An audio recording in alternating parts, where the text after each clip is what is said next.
Olá, pessoal, e bem-vindos ao De Filme em Filme. Oh, I'm going down the road feeling bad. Oh, I'm going down the road feeling bad. Oh, I'm going down the road feeling bad. And ain't gonna be treated this way.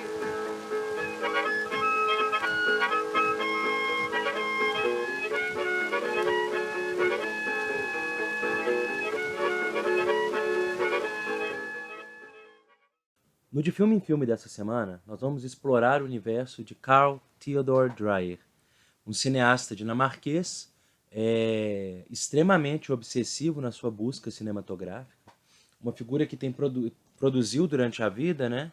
E constantemente entrou numa espécie de dança insana com o cinema, né? Ora, sempre amando o cinema, segundo o próprio, né? Mas também rechaçando a possibilidade de fazer isso às vezes como vida, recorrendo ao jornalismo, né? Trabalhando com outras diversas coisas, numa busca constante por experimentação, né? Um cinema que sempre estava num processo de experimentação, uma espécie de cinema furioso, assim, um cinema apaixonado, né? Até voraz nas suas buscas, né? A sua busca por uma espécie de dimensão, vamos dizer aí usando palavras de outros, né? Uma dimensão espiritual da imagem do cinema, né, ou da imagem cinematográfica, de temas, muitos temas religiosos, né, ou pelo menos que perpassam a fé em seu estado mais puro e o poder da instituição de tentar constantemente suprimir essas formas orgânicas de fé e crença. E como que o cinema aparece aí como um mediador, como um elemento capaz de examinar o rosto humano, né, e encontrar ali os princípios de transformação que direcionam a gente ou para a fé ou para uma assimilação institucional. É um cinema da escolha. Talvez uma das questões mais interessantes de se tratar do Dreyer seja ele ter passado por diversos estúdios, diversos lugares, diversos gêneros e subgêneros cinematográficos, né? As suas diversas obsessões, dentro dessa obsessão maior que era o cinema, né? Então, ele começa trabalhando dentro, né, da Nordisk, né? E lá ele vai ter vários conflitos, né, com os produtores, com os chefes, uma tentativa constante de ter controle sobre os próprios filmes, né? Algo que sempre foi complexo, uma relação que sempre foi complexa, né? Estúdio e essas figuras da autoria. O Dreyer, então, foi uma outra figura dessas. Ele fez filmes na Alemanha, ele fez filmes na França, ele fez filmes em vários lugares, uma vez que ele saiu do seu país de origem, né? E o Dreyer, então, ele tem essa obsessão que gerou diversos conflitos na carreira dele. Os atores muitas vezes descrevem ele como uma figura genial, mas ao mesmo tempo complexa, né? Muitas vezes dócil, muitas vezes explosiva. Então a figura do Dreyer é essa figura quase inclassificável na história do cinema, né? É um dos filmes talvez mais marcantes aí dele, não em termos da história do cinema, muitas vezes é um filme que é um dos meus favoritos, mas nem sempre é citado nos estudos de história do cinema, é o Vampire, uma adaptação do Carmilla, do Sheridan Le Fanu. Talvez, acho que é a primeira, se eu não me engano, a primeira grande obra inspirada nesse livro. E é um filme que, na verdade, deve muito pouco ao Carmilla, né? É um filme que ele não tá numa predisposição de se entregar às dinâmicas do livro original, né? Ele tem alguns temas que estão ali, né, em confluência, um deles, obviamente, o vampirismo, mas essencialmente uma dimensão espiritual, né? Um mundo deslocado, né? Uma possibilidade de revelar algo de misterioso que está sobre, né, um outro lado do mundo, né? O Dreyer mesmo vai falar que a realidade é também uma questão de perspectiva, é uma questão de percepção, é uma questão de sensibilidade, né? Então ele diz que o Vampire foi um grande experimento dele nesse sentido. Foi um fracasso, foi um filme super criticado, não era o filme que as pessoas esperavam dele naquele ponto da carreira dele, mas é um filme que é muito importante e apresenta pra gente que, né, mesmo os temas místicos, né, que vão ser pensados como místicos, né, embora o próprio Dreyer já tenha rechaçado essa alcunha que ele recebeu de um cineasta místico, o misticismo talvez seja para o Dreyer mais uma forma de alcançar um meio do que um fim em si, né? Então essa capacidade de gerar uma atmosfera que vai nos dar a possibilidade, né, nos gerar uma outra dimensão em que a gente vai conseguir perceber ou ressignificar nossa percepção em relação ao real. Hey, listen.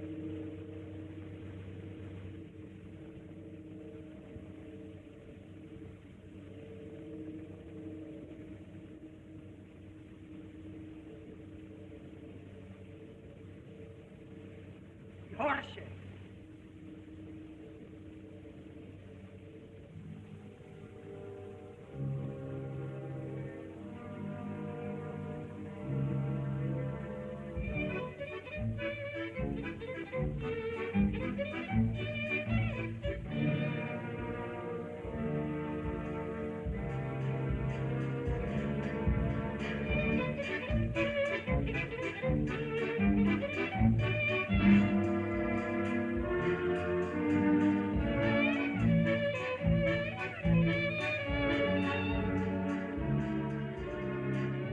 Então, no cinema do Dreyer, o misticismo ele parece se vincular à própria forma artística, como se a dinâmica do espírito e da arte tivesse profundamente vinculada.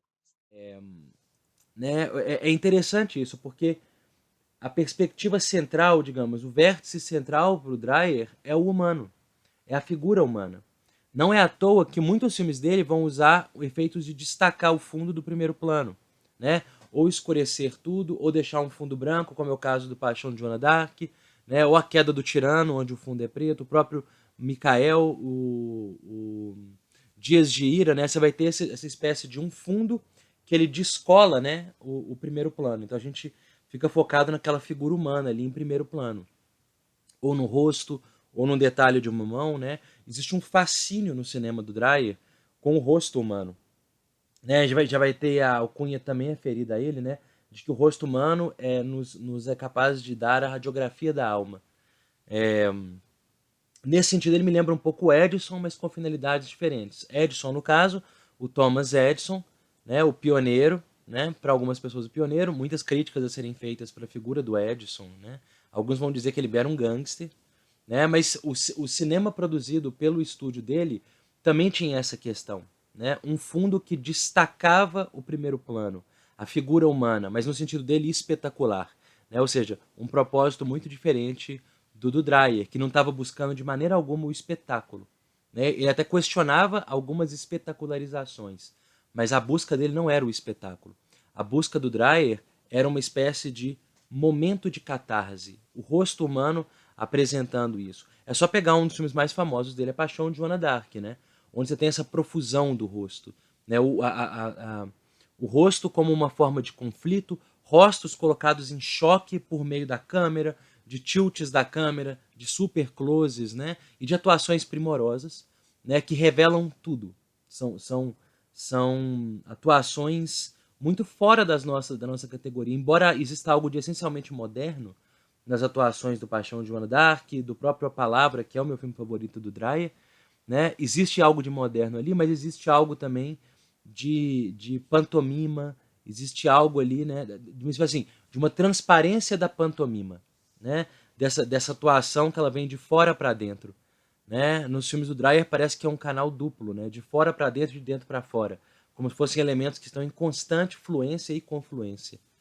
É só pensar nisso, né? Então, Joana d'Arc, A Queda do Tirano, A Palavra, Micael, Dias de Ira, são todos filmes que estão tentando destacar a figura humana, em especial, em muitos sentidos, o rosto. Então você tem uma edição muito dialogando aí com a ascensão dos filmes do Griffith, né? Ou seja, são filmes muito montados, você tem poucos planos fixos nesse começo de carreira dele, né? Você vai ter muitos cortes, você vai ter muitas montagens de reação, montagem, enfim. Você vai ter diversas questões aí no cinema do Dreyer, né, que diferenciam inclusive ele do Edison, que foi o exemplo que eu dei mais cedo. E isso faz sentido, porque o Dreyer não era um diretor que acreditava muito em ficar influenciando o ator, em ficar tentando, de uma forma ou de outra, construir o ator, né? Só preparar o ator. Ele falava que ele conversava com os atores e que ele achava que a melhor forma de lidar com o ator era simplesmente uma conversa e deixar que eles mesmos encontrassem as percepções dele do que é bom, ruim, mas mais do que isso, né? O que é verdadeiro e não tão verdadeiro. Né? Então essa era a busca dele. Era uma busca por verdade, então. É muito interessante se pensar isso, né? Que todos esses cineastas que a gente tem conversado, né, gente? O Bresson tem uma relação muito especial com o ator, né? O Scorsese também tem relação muito especial com os atores dele, embora sejam olhares muito diferentes para a atuação. E o Dreyer também tem essa questão, né? Sem contar um filme tipo Conan, onde o corpo dos personagens são a essência da fala do filme, da busca do filme, né? Dessa materialidade em relação ao sagrado, né? O Dreyer não é uma exceção.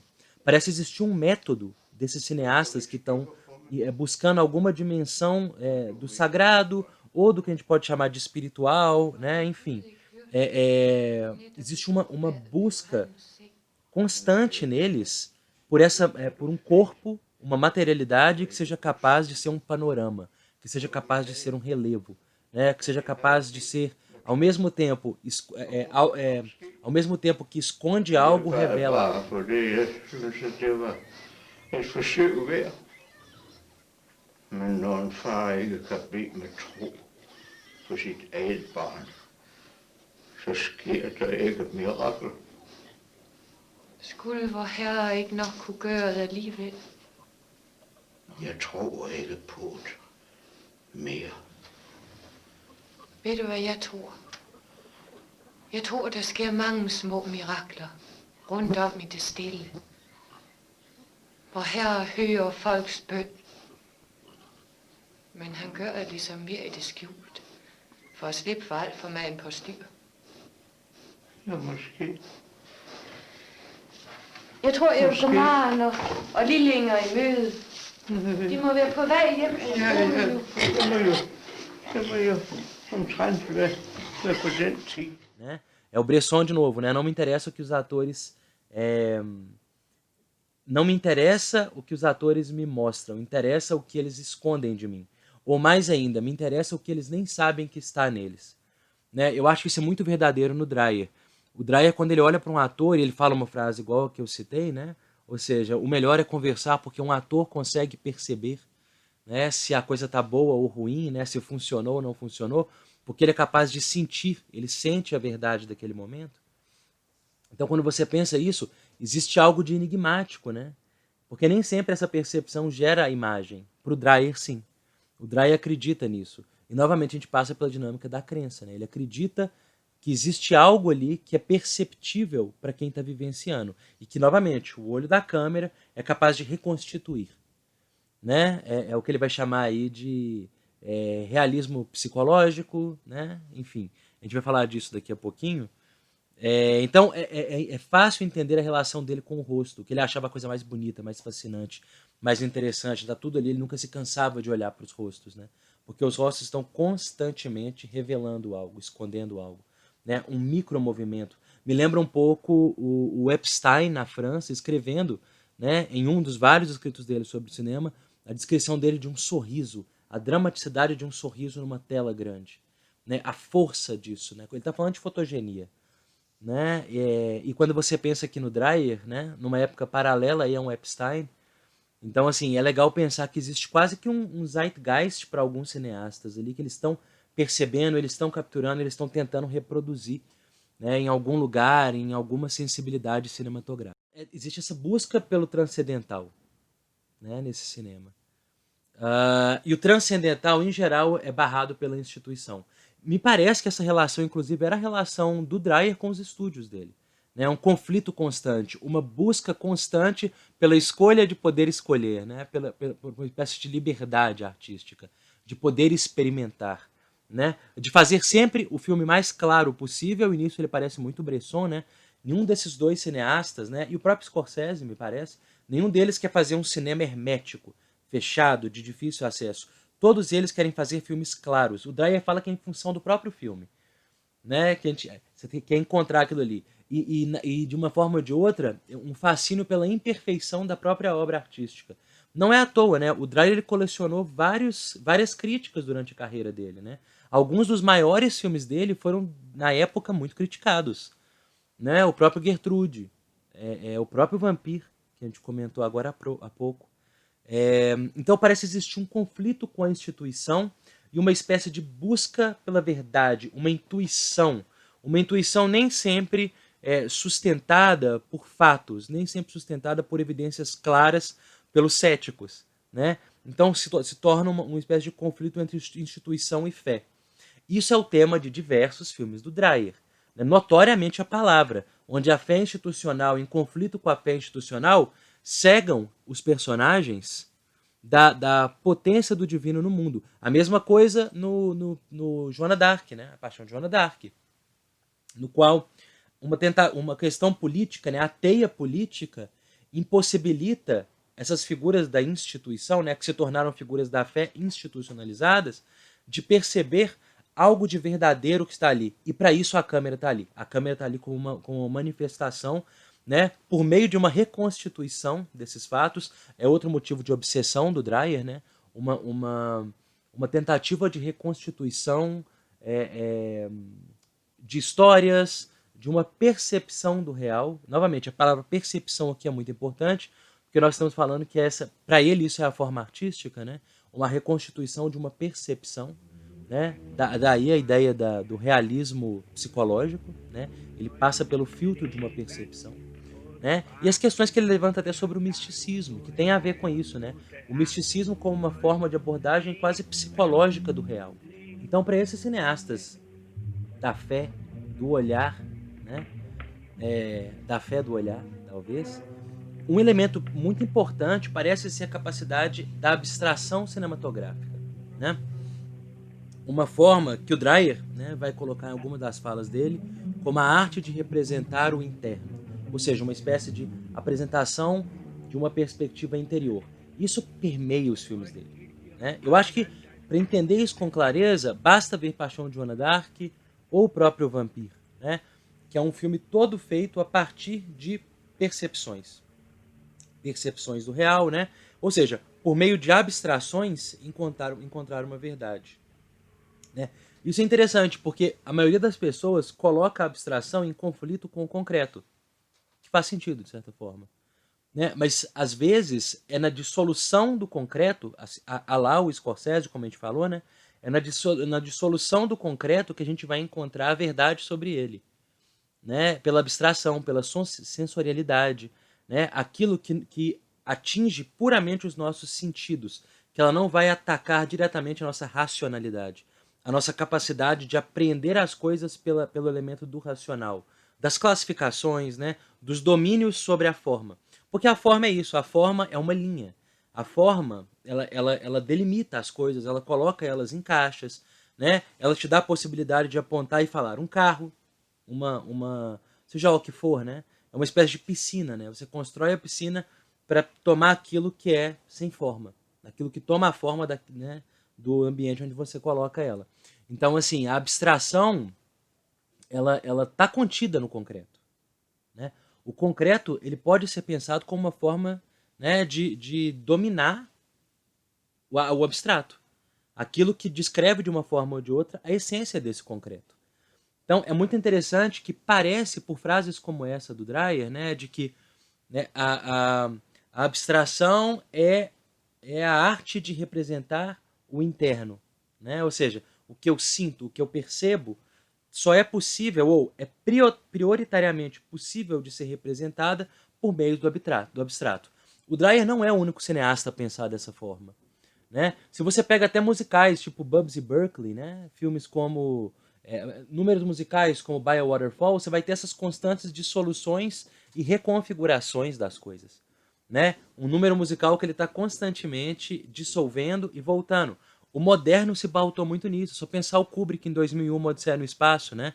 Na dissolução dessas formas. Então, assim, os filmes dele, eles são filmes quase que sobre processos de percepção, de reconstituir o real a partir dos processos de percepção, amplificando esses processos. É uma dinâmica quase dos impressionistas aí, né? Eu diria que essa primeira fase do Dreyer está muito voltada para isso. Um ponto importante de se levantar sobre o Dreyer é que ele é um cineasta que mudou muito, né? Digamos novamente, a busca dele não se alterou tanto, mas ela foi amadurecendo, né? Então quando você pega um filme de tema que me parece muito semelhantes com o penúltimo filme dele, que é A Palavra, né? Então você pega um filme de 1928 e vai olhar um outro para os anos 50 do Dreyer, e você vê um salto aí em estilo, né? Em abordagem do tempo, em abordagem de montagem, né? A quantidade, a velocidade da montagem, como que o Dreyer foi se tornando cada vez mais sóbrio, decalcando, para aí sim encontrar uma outra forma, né, de continuidade. A gente volta aí, né, aos filmes imperfeitos que o Dreyer defende. Defende até como proposta de continuidade. Então é isso. Quando a gente pensa o Vampir, do Dreyer, né, ele vai pensar aí a questão, por exemplo, do misticismo, né, que para ele o misticismo, como ele vai dizer, é lógico e psicológico. Ele não é uma coisa que não está presente no real. Ele está no real, né? Ele é uma questão de atmosfera, né? A realidade é uma questão de atmosfera, né? A reconfiguração dela. E aí a gente volta a isso, né? Tudo passando por um filtro da percepção humana, né? E a câmera, nesses primeiros filmes dele, como uma forma de mediadora entre essas percepções, né? Ela amplifica, ela te permite partilhar desse universo, como o Scorsese vai fazer aí depois, né? Anos depois você tem a figura do Scorsese fazendo isso, inspirado pela figura do Dreyer, do Bresson, né? Enfim, de diversos outros. Um outro ponto importante que é menos colocado sobre o Dreyer é a questão da política e o cinema, né? A política também como uma questão de percepção. Se Peter, på vejen herover har jeg prøvet på at se tingene, også fra din side. Nå, hvad er du så kommet til? At det ikke skal gå ud over vores børn, og vi to har forskellige meninger om det religiøse. Anne skal nu have en af vores tro. Ja, vi har da de sender til vor herre fra hende. Ja, det kan ikke nytte noget, vi snakker om det, for du kan ikke forstå mig. Men du, kan du forstå mig? Ja, det kan jeg da rigtig noget. Jeg har jo selv været som dig engang. Men det var for lidt for dig. Ja, du har ret, Morten. Det var for lidt for mig. Jeg vil ikke sige noget ondt om dig og de andre, men fordragene, det kan jeg sgu ikke. Hvad er det, du ikke kan fordrage? Først og fremmest al jeres omvendelsespjat.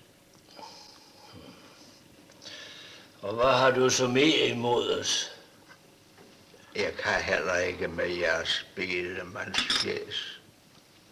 Ja, det har jeg jo hørt før.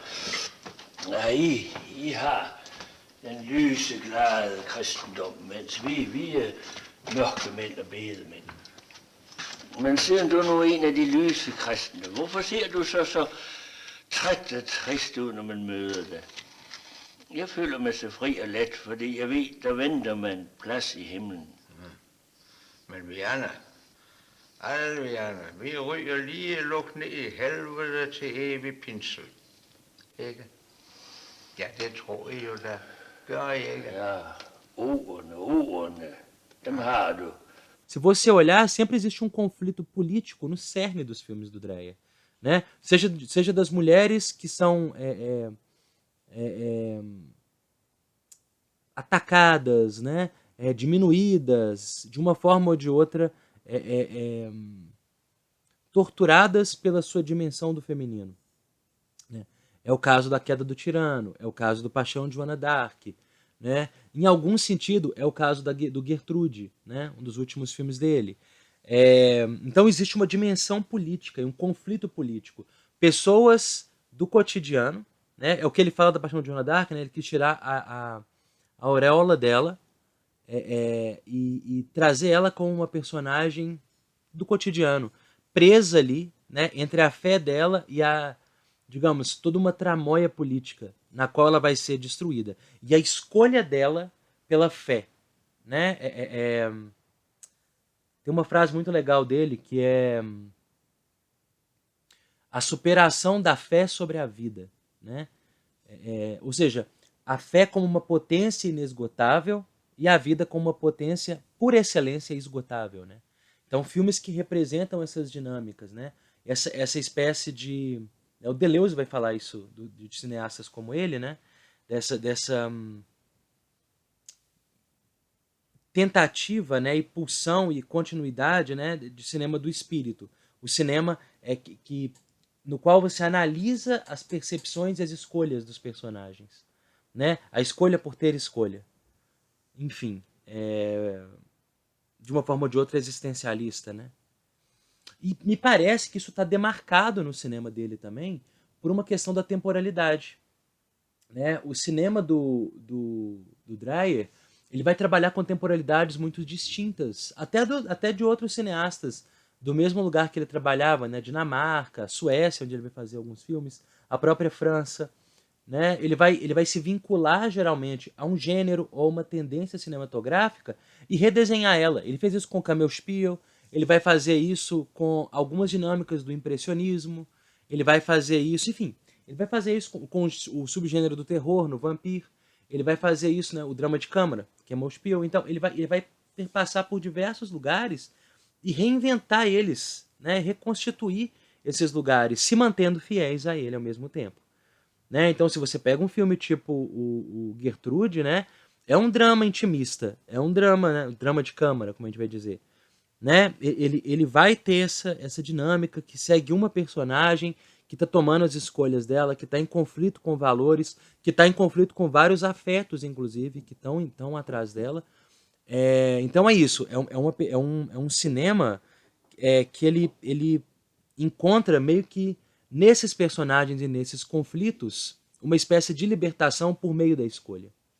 Pensar a carreira do Dreyer, então, é pensar a carreira de boa parte dos cineastas experimentais, que a gente pode chamar de experimentais. E, de fato, o Dreyer pode ser pensado como um cineasta experimental, né? Constantemente tentando se reinventar, constantemente tentando repensar as estruturas do cinema. Né? Não é à toa que ele, depois do Vampire, ele coleciona um número grande de fracassos, assim, inclusive retornando ao jornalismo por causa disso. Né, fazendo pequenos curtas, depois curtas documentais, ele vai fazer ele vai buscar diversas alternativas aí para o cinema, que é o maior amor dele. O próprio Dreyer vai confirmar isso várias vezes, né? Mas é isso, é um amor e ele não abdica de abordar o cinema da forma na qual ele acredita. É um cineasta que ele nunca deixou de fazer isso, como esses outros que a gente tem discutido nesse mês, né? Me parece que uma das percepções que o Dreyer vai ter, especialmente mais para o final da carreira dele, é a questão da temporalidade e das sensações e da religião como estrutura de conflito. Novamente, é um homem que luta contra essas estruturas, né? Estruturas que dizem, né, a finalidade de certas coisas. Né? Eles tentam novamente, homens do concreto tentando novamente dominar essas formas ambíguas, abertas, inclassificáveis do abstrato, que sempre foi o cinema que parece estar tentando eclodir no cerne do Dreyer. Né? Então, várias vezes você vai ter esses temas nele. Eu acho que o filme mais potente nesse sentido,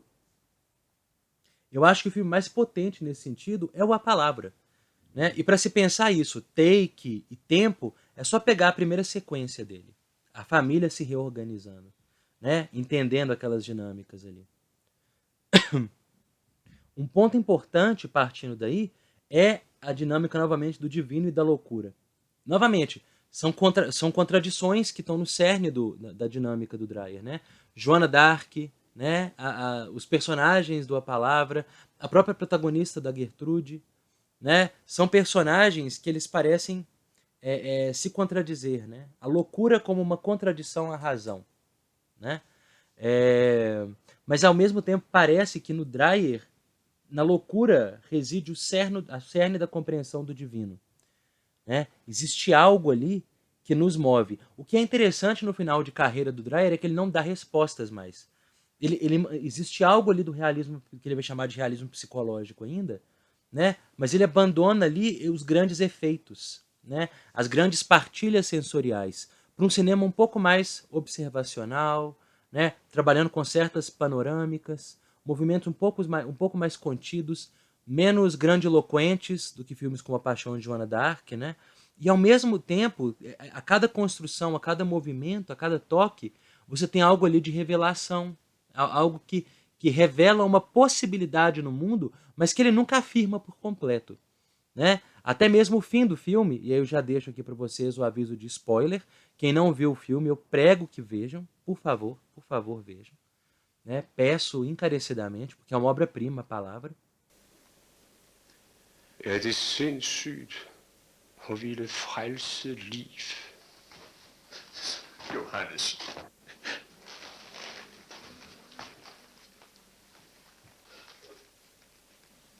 Stol på Gud.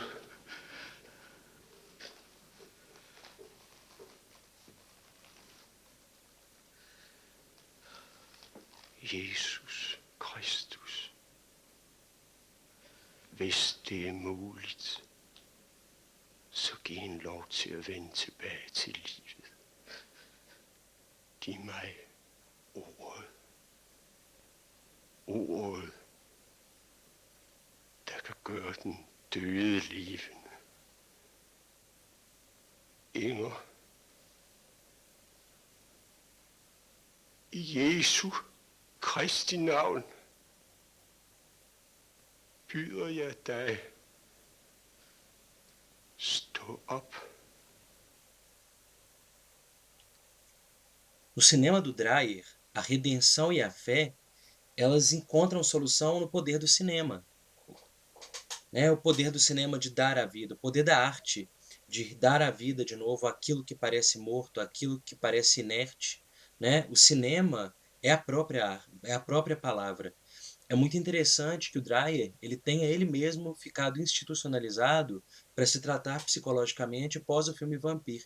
E parece encontrar uma espécie de solução nessa obsessão, nessa dinâmica que geralmente costuma ganhar o nome de loucura, como uma forma de redenção, uma forma de fé suprema, né? Algo natural dos próprios artistas. A palavra a que você pede, chama a ordem, né? Pede para conseguir dotar outra coisa de vida. Inger.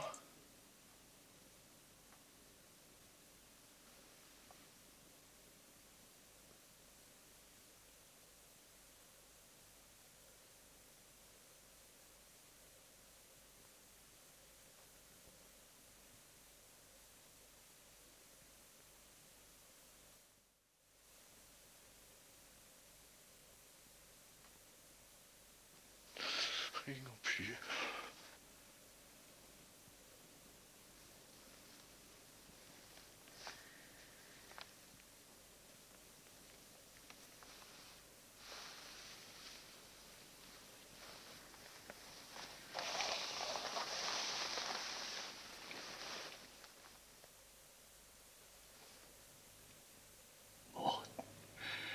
Det er jo den gamle Gud.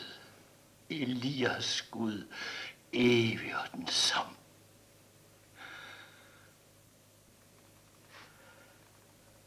Ja. Evig og den samme. Barnet.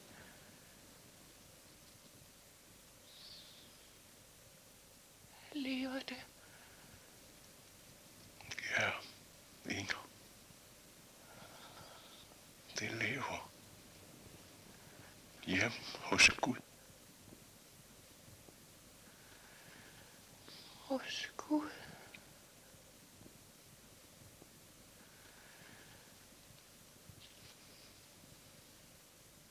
Hos Gud.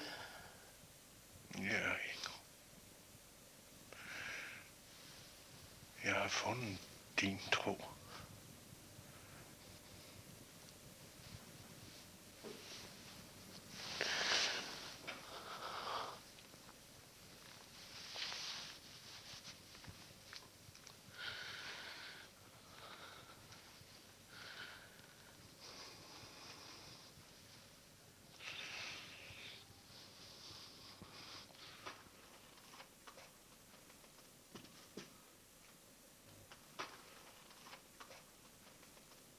Nu begynder livet for os.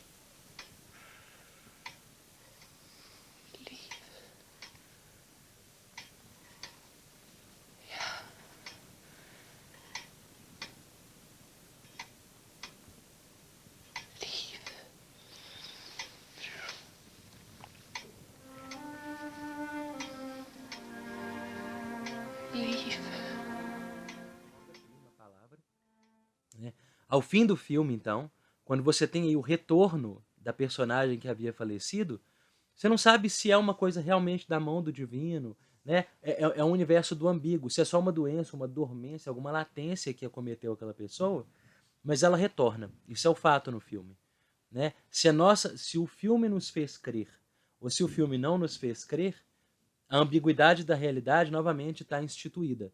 E nesse sentido, existem pontos de interseção, pelo menos temáticos, com cineastas como Bresson, que vai partir dessa dinâmica da ambiguidade.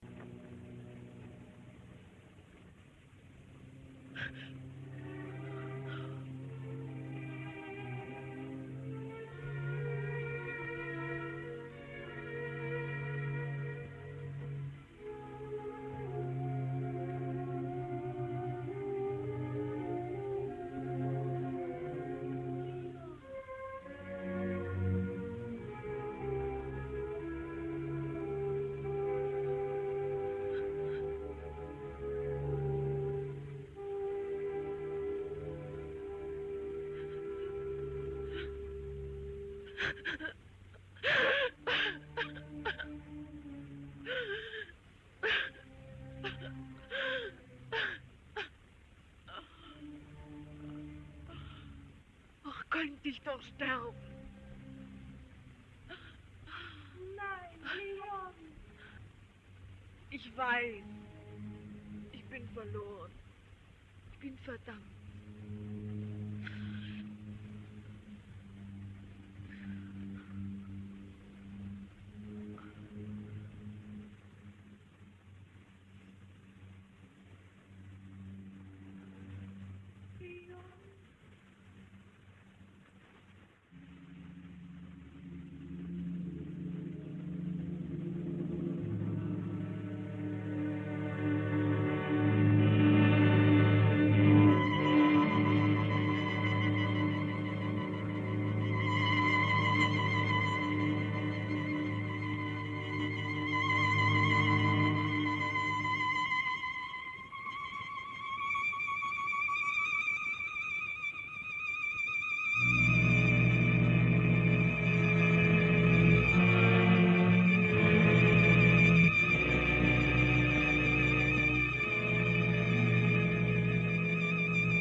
Parece ser, então, que os trajetos cinematográficos do Dreyer almejam filmes imperfeitos, como ele vai dizer. Porque a imperfeição, ela denomina a continuidade, né? É o abstrato, é o gesto sem fim, né? É o gesto não delimitado. Então, um filme imperfeito é um filme a se continuar, ao passo que um filme perfeito ele está fechado e ele morre, né? Ele só pode ascender e se distanciar de nós. E isso é fascinante, né, que o Dreyer tenha falado, que a imperfeição do filme é o que aproxima ela da nossa dimensão. Novamente, uma dialética do sagrado no mundo, né, por meio de um cineasta que nunca assumiu propriamente essa dimensão, mas que por meio dos rostos, por meio das paixões, dos afetos e das dores expressos nesses rostos, né, esses rostos como se fossem grandes painéis e grandes telas que estão ali representando algo do interno, mas também de tudo que circunda esse interno, né? Tudo comprimido naquela dimensão corpórea que é capaz de expressar as palavras que ninguém consegue verbalizar. A entender o sagrado. Esse foi o De Filme em Filme dessa semana. Oh, I'm going down the road feeling bad. Oh, I'm going down the road feeling bad. And ain't gonna be treated this way.